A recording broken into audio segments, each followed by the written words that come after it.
Thank you very much. I would like now for Parsia Koleini, Treasurer of the Doctor of Dental Medicine class of 2013, to come to the podium to provide some welcoming remarks.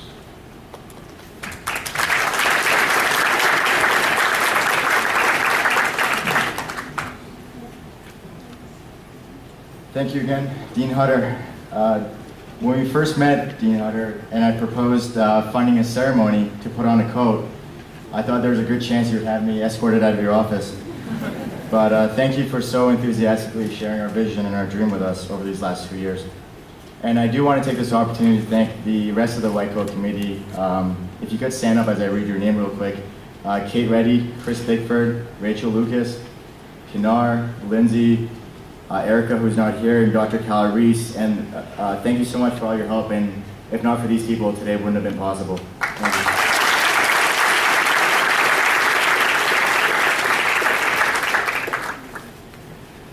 When school had just started, one of those first nights when somebody would send out a Facebook message and 95% of the class would show up to a party, I was at a classmate's house playing cards and drinking soda.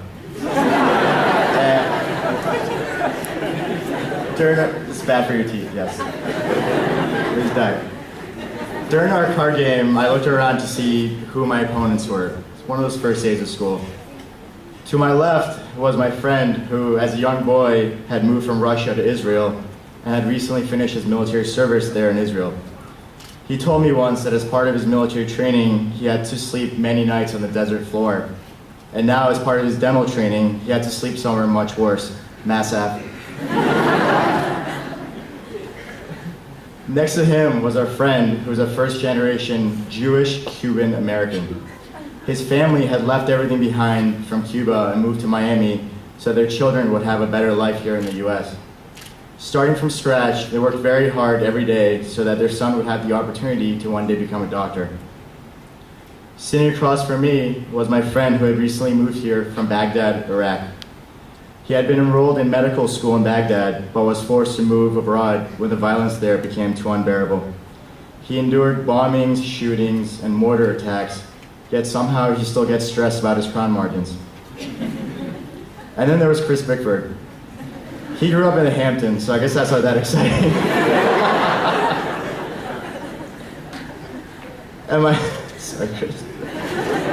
And myself, I grew up in Iran during a time where my country was engulfed in a Cold War with Israel and a very real war with Iraq.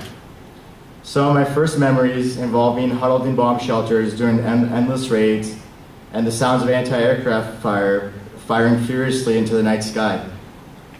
In school, as a kid, I was taught to be suspicious of the Israeli sitting next to me and to hate the Iraqi sitting across from me.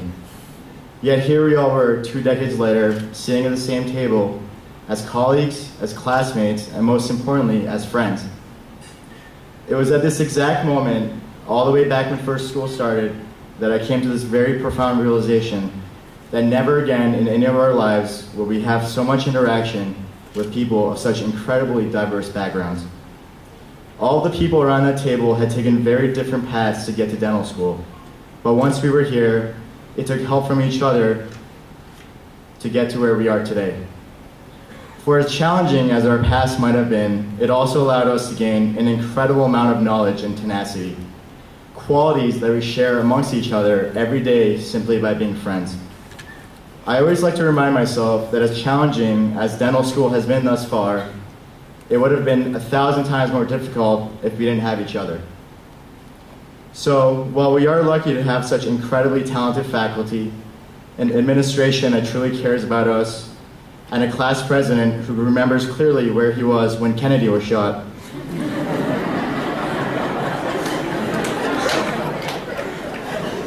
we are most lucky to have each other as friends. I truly believe that the memories we make here over these over these 4 years, and the betterment of ourselves through our friendships will be the ultimate legacy of our time at Boston University. Thank you, and good luck to your patients next year.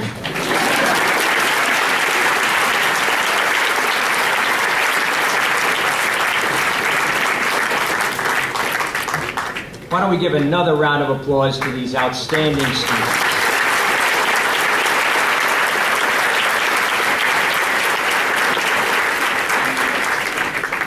It is now my distinct pleasure to introduce you to the individual who will most closely shepherd and mentor your child through these new challenges, Dr. John Garanti, who will deliver the keynote address for this afternoon ceremony.